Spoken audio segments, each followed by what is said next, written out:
Australia to receive doses of AstraZeneca and CSL vaccines. Australia will receive 2 COVID-19 vaccines, one in the coming months and the other in the middle of 2021. The supply of vaccine doses is due to an agreement between the Australian government and CSL Limited. The deal instructs CSL to deliver the vaccine from its rival AstraZeneca and its own vaccine co-developed by the University of Queensland. Prime Minister Scott Morrison said, "Australia needs some hope. Today, we take another significant step to protect the health of Australians against the coronavirus pandemic." According to Reuters, CSL is expected to deliver 3.8 million doses of the AZD1222 Oxford University vaccine, which will be manufactured by AstraZeneca. The doses are likely to be ready in January and February 2021. Meanwhile, CSL's V451 vaccine is yet to complete Phase 1 clinical trials in late 2020. The V451 vaccine will likely be available in the middle of 2021.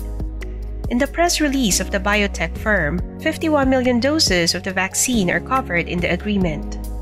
Preclinical and early clinical studies of V451 showed promise, but investigators cannot predict the same thing in future trials. Currently, the University of Queensland is conducting Phase 1 trials of V451 to assess safety and efficacy in a small number of human participants.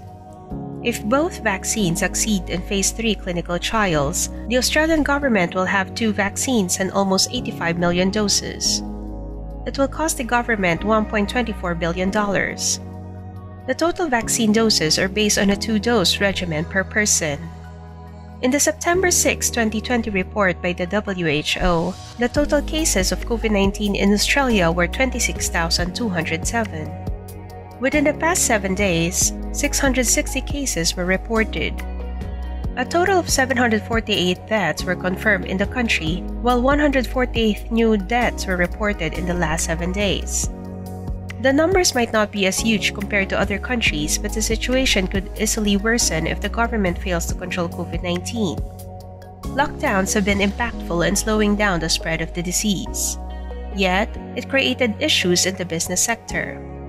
In Melbourne, the extension of the lockdown is associated with more job losses.